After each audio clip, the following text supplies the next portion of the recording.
South India shopping mall, the wedding మంత్ర, సరికొత్త wedding collection, south India shopping mall.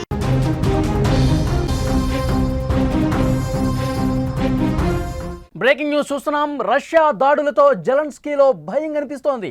యుద్ధం ఆపాలని Zelensky కోరుతున్నాడు. పుతిన్తో మాట్లాడేందుకు మిత్ర దేశాలు ముందుకు రావాలని విజ్ఞప్తి చేస్తున్నాడు. మరొకసారి ట్రంప్ సాయం జెలెన్స్కీ కోరుతున్నట్టుగా తెలుస్తోంది. ఇప్పటికే ట్రంప్ మాటను ఏమాత్రం లెక్క చేయట్లేదు పుతిన్. సోమవారం ఉక్రెయిన్ రాజధానిపై రష్యా భారీగా దాడి చేసింది. కీవ్పైకి వందలాదిగా డ్రోన్లు, క్షిపణులు ప్రయోగిస్తున్న నేపథ్యంలో ఉక్రెయిన్ వణిగిపోతోంది. జెలెన్స్కీ భయంతో వణిగిపోతున్న పరిస్థితి ప్రస్తుతం కనిపిస్తుంది. రష్యా ప్రతీకార దాడి చేస్తే ఏ స్థాయిలో ఉంటుందో కనిపిస్తోంది. బాలిస్టిక్ క్షిపణులతో పుతిన్ అటాక్ చేస్తున్నాడు. ఈ తాజా దాడులతో జెలెన్స్కీలో ఒక వణుకు కనిపిస్తోంది. ఉక్రెయిన్కి ప్రస్తుతం ఊపిరాటం లేదు. తాజాగా అందుతున్నటువంటి సమాచారం, ఉక్రెయిన్ మీద రష్యా భారీగా దాడులకు పాల్పడటంతో ఊపిరి పీల్చుకోలేకపోతుంది ఉక్రెయిన్. ఎప్పుడు ఎటు నుంచి ఏ డ్రోన్, ఏ బాంబు వస్తుందో, ఏ క్షిపణి దూసుకొస్తుందో తెలియక బిక్కుమంటూ ఉక్రెయిన్లో ప్రజలు కాలం గడుపుతున్నారంటే పరిస్థితి ఎంత సీరియస్గా ఉందో అర్థం చేసుకోవచ్చు. సోమవారం రోజు రష్యా 400కు పైగా డ్రోన్లతో దాడి చేసిన తర్వాత వణికిపోతోంది ఉక్రెయిన్. అలాగే రష్యా చేసిన ఈ భీకర దాడిలో ఉక్రెయిన్కు భారీ నష్టమే జరిగింది. ఉక్రెయిన్ రాజధాని కీవ్ లక్ష్యంగా డ్రోన్లు, క్షిపణులు దూసుకొచ్చాయి. రష్యా ప్రయోగించిన క్షిపణుల్లో 2 ఉత్తర కొరియా తయారు చేసిన బాలిస్టిక్ క్షిపణులు కూడా ఉన్నాయి. నివాసాలు, ఆసుపత్రులపై రష్యా ఆయుధాలు రావడంతో ప్రజలు బెంబేలెత్తిపోతున్న పరిస్థితి. కీవ్తో పాటు అక్కడ చుట్టుపక్కల ఉన్నటువంటి జిల్లాల మీద కూడా ఈ దాడులు జరుగుతున్నాయి. ఇదివరకు ఈ స్థాయిలో డ్రోన్లతో దాడులు జరగలేదు. ఇది రష్యా ప్రతీకార చర్యల్లో ఒక పెద్ద దాడిగా నిలిచిన పరిస్థితి. ఈ 3 సంవత్సరాల కాలంలో మనం చూసుకుంటే ఇంత పెద్ద దాడి రష్యా వైపు నుంచి రాలేదు. ఎప్పుడైతే ఆపరేషన్ చేపట్టిందో యుక్రెయిన్ డ్రోన్లతో, అప్పటి నుంచి కూడా రష్యా రగిలిపోతుంది. పుతిన్ ప్రతీకార దాడితో రగిలిపోతున్న పరిస్థితి.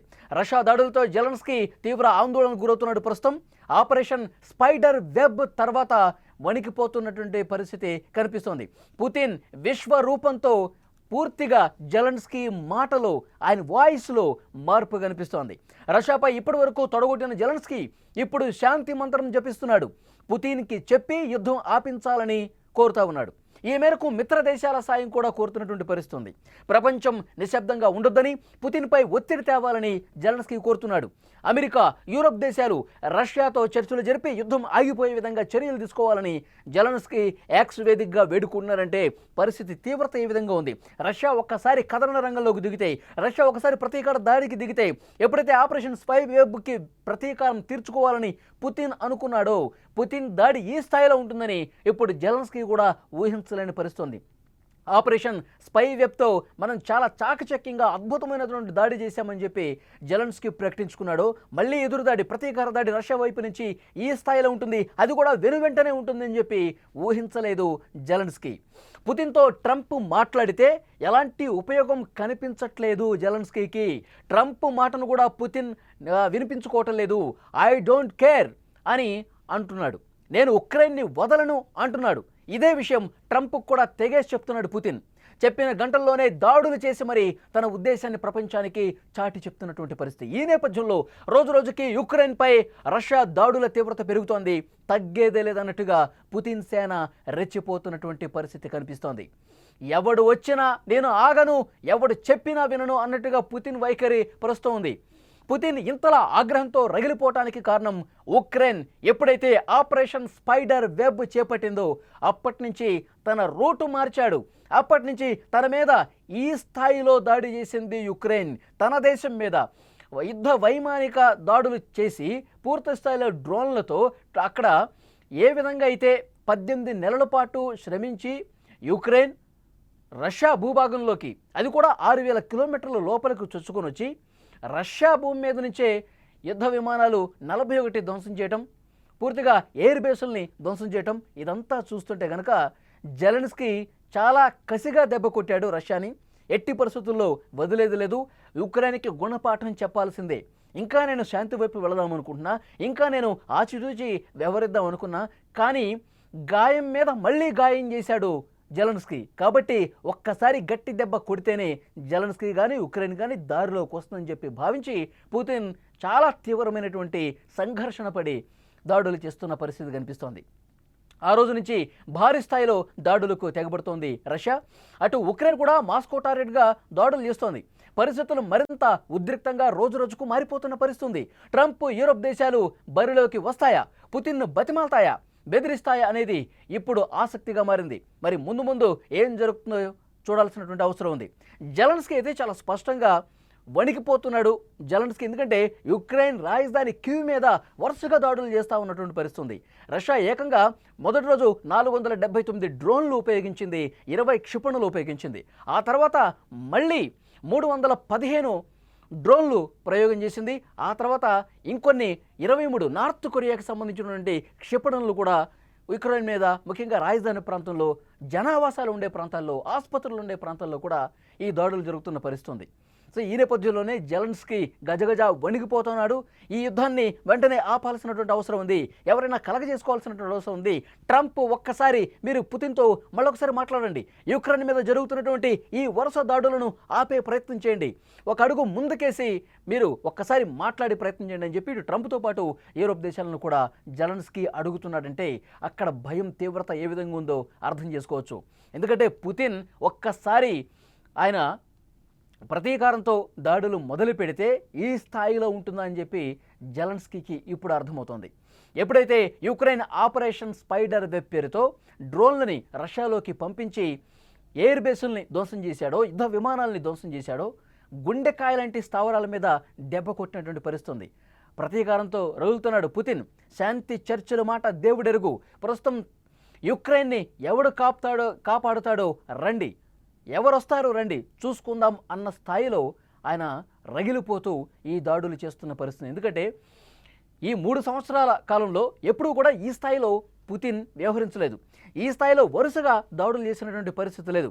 ఒకవైపు యుక్రెయిన్ చెప్తోంది మేము కూడా దాడుల్ని తిప్పికొడుతున్నాం, గాల్లో వచ్చినటువంటి గాల్లోనే పేల్చేస్తున్నాం, ఏవో కొన్ని డ్రోన్లు మాత్రమే, కొన్ని క్షిపణులు మాత్రమే లక్ష్యాలను చేరుకుంటున్నాయి, మాకు కొద్దిగా నష్టం జరుగుతుంది, కానీ పెద్ద స్థాయిలో మేము కూడా అంతే తిప్పికొడుతున్నాం అని చెబుతున్నప్పటికీ, ప్రపంచానికి చెబుతున్నప్పటికీ కానీ లోపల జరుగుతోంది వేరు. యుక్రెయిన్ తీవ్రంగా నష్టపోతోంది, యుక్రెయిన్ మీద విపరీతంగా దాడులు జరుగుతున్నాయి. రష్యాని ప్లీజ్ ఎవరో ఒకళ్ళు ఒక అడుగు ముందుకేసి కంట్రోల్ చేయండి, ట్రంప్ మీరే మాట్లాడండి అంటూ జెలెన్స్కీ ప్రస్తుత పరిస్థితి ఉందంటే రష్యా యుక్రెయిన్ ఏ విధంగా ఆ యుద్ధం జరుగుతుందో, ఎంత దారుణమైనటువంటి పరిస్థితులు ఉక్రెయిన్లో ఉన్నాయో కూడా అర్థం చేసుకోవాల్సినటువంటి అవసరం ఉంది. మరి జెలెన్స్కీ అడుగుతున్నట్టుగా యూరోప్ దేశాలు కానీ లేదంటే ట్రంప్ కానీ ఒక అడుగు ముందుకేసి పుతిన్తో మళ్ళీ ఒకసారి చర్చలు జరుపుతారా? ఎందుకంటే గతంలోనే పుతిన్తో మాట్లాడాడు ట్రంప్, 70 నిమిషాల పాటు చర్చ జరిగింది. అప్పుడే ట్రంప్ ఒక అధికారిక ప్రకటన చేశాడు, మేము 70 నిమిషాల పాటు పుతిన్తో నేను మాట్లాడినా ఇది యుద్ధం ఆపటానికి ఏమాత్రం సహకరించట్లేదు, పుతిన్ తాను ఏదైనా అనుకుంటే చేసే ధోరణిలోనే ఉన్నాడు, యుక్రెయిన్ మీద దాడి చేసే ఆలోచనతోనే ఉన్నాడు, ఎక్కడా కూడా వెనక తగ్గని పరిస్థితి ఆయన మాటల్లో కనిపించింది. మేము సర్ది చెప్పే ప్రయత్నం చేశాం, యుక్రెయిన్ కొద్దిగా ఊపిరి సలిపే విధంగా మీరు సమయం కేటాయించడం, కొంత సమయం పాటించండి అని అడిగినప్పటికీ కూడా ఆయన ససేమిరా అంటున్నాడు. కాబట్టి ఇద్దరు కొట్టుకుంటున్నారు కాబట్టి కొన్ని రోజులు కొట్టుకోనివ్వండి, తర్వాత మళ్ళీ ఒకసారి కలగ చేసుకుందామని చెప్పి ట్రంప్ అన్నాడే కానీ యుద్ధం ఆపే పరిస్థితి ఎవరూ కూడా ఆ సాహసం చేయట్లేదు. ఎందుకంటే మళ్ళీ పుతిన్ వాళ్ళ మీద ఆగ్రహం వ్యక్తం చేసే పరిస్థితి ఉంది. చాలా పదునైనటువంటి ఆయుధాలు, టెక్నాలజీ, యుద్ధ విమానాలు, ఫైటర్ జెట్లు ఇవన్నీ కూడా పుతిన్ సొంతం. సో చాలా బలమైనటువంటి సైనిక దేశంగా రష్యా ఉంది. ఇప్పుడు యూరోప్ దేశాలు కూడా 3వ ప్రపంచ యుద్ధం వైపు ఇదేమన్నా మారుతుందా, మరింత సీరియస్గా పెరిగే అవకాశం ఉన్న కనిపిస్తుందని చెప్పి జర్మనీ కావచ్చు, పోలాండ్ కావచ్చు, ఇతర యూరోప్ కంట్రీస్లో ఉన్నటువంటి అవి కూడా తాము ఒకవేళ 3వ ప్రపంచ యుద్ధం వస్తే రష్యా వైపు నుంచి ఇటువైపు దాడులు తిరిగితే కనుక మన జాగ్రత్తలో మనం ఉండాలని చెప్పి వాళ్ళు బంకర్లు ఏర్పాటు చేసుకుంటున్నారు. అక్కడ ప్రజలకి అవగాహన కార్యక్రమాలు ఏర్పాటు చేస్తూ ఉన్నారు. యుద్ధం వస్తే, యుద్ధం వచ్చి ఇటువైపు దాడులు టర్న్ అయితే కనుక మన ప్రజల ప్రాణాలు మనం కాపాడుకోవడానికి, మళ్ళీ మనం దాడులను తిప్పికొట్టడానికి, యుక్రెయిన్కి సాయం చేయడానికి ఇవన్నీ కూడా మాక్ డ్రిల్స్ గత కొన్ని రోజులకు జరుగుతున్నాయంటే యుద్ధం ఎటు నుంచి ఎటు టర్న్ తీసుకుంటుందన్న ఒక భయం కూడా వాళ్ళలో కనిపిస్తుంది. సో చూద్దాం ఏం జరగబోతున్నది. మొత్తానికైతే జెలెన్స్కీ పూర్తిగా సరెండర్ అయిపోయే పరిస్థితి కనిపిస్తోంది. ఎందుకంటే దాడులు అంత తీవ్రంగా ఉన్నాయి, అంత సీరియస్గా ఉన్నాయి, వెంటనే జరుగుతున్న పరిస్థితి కనిపిస్తుంది. ఆపరేషన్ స్పైడర్ వెబ్ ఇది నేను చేయకుండా ఉండుంటే బాగుండేదేమో అని ఇప్పుడు జెలెన్స్కీ మదన పడుతున్నట్టుగా సమాచారం వస్తోంది. ఎందుకంటే ఆపరేషన్ స్పైడర్ వెబ్తో రష్యా మీద చాలా తీవ్రమైనటువంటి దాడి చేసినటువంటి నేపథ్యంలో అప్పుడు శాంతి చర్చలు ఒక రోజు తర్వాత జరుగుతాయి, కానీ ఆ చర్చలు జరిగే ముందు రోజు ఇతను దాడులు చేయటం వల్ల 18 నెలల పాటు ప్లాన్ చేసి చేయటం వల్ల పరిస్థితి ఇంతవరకు తీసుకొచ్చింది. రష్యా ఇంకా ఆగట్లేదు, కథన రంగంలోకి దూకి ముందుకి వస్తుంది. యుక్రెయిన్ ప్రధాన నగరాల్లో ముఖ్యంగా రాజధాని కీవ్ మీద వరుసగా దాడులు చేస్తుంది. జనావాసాల మీద దాడులు జరుగుతూ ఉన్నాయి, ఆసుపత్రుల మీద దాడులు జరుగుతున్నాయి.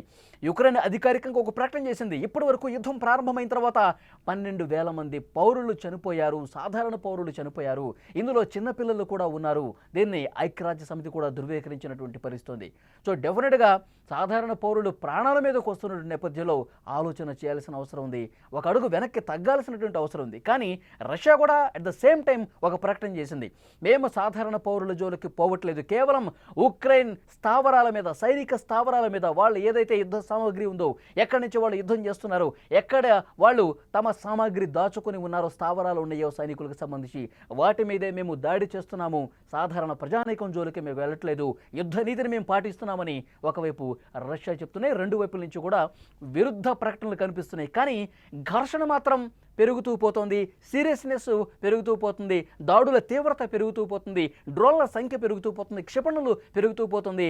రష్యా వైపు నుంచి బాలిస్టిక్ క్షిపణులు నార్త్ కొరియాకు సంబంధించి పెరుగుతూ పోతున్నాయంటే, దాడుల తీవ్రత పెరుగుతుందంటే ఇది నిజంగా అంతకంతకు పెరిగి మూడో ప్రపంచ యుద్ధానికి దారితీస్తే, మిత్ర దేశాలన్నీ కూడా యుక్రెయిన్కి సపోర్ట్ చేసే రంగంలోకి దిగితే, ఇటు రష్యాకు సపోర్ట్ చేసే దేశాలు కూడా కలిసి వస్తే కనుక అది మూడో ప్రపంచ యుద్ధం ఇక ఆపే పరిస్థితి లేదు. చాలా తీవ్ర నష్టం ఈ ప్రపంచం ఎదుర్కొనే అవకాశం కనిపిస్తోంది. సో దీన్ని ఆపే ప్రయత్నాలు ఎవరు తీసుకుంటారు? జెలెన్స్కీ అడుగుతున్నట్టుగా ట్రంప్ కానీ, తర్వాత యూరోప్ కంట్రీస్ కానీ, మిత్ర దేశాలు కానీ ఎవరన్నా మళ్ళీ పుతిన్తో చర్చలు జరుపుతారా? మరి చర్చలు జరిపిన పుతిన్ వినే పరిస్థితి ఉందా? ఇవన్నీ కూడా కాలమే సమాధానం చెప్పాలి.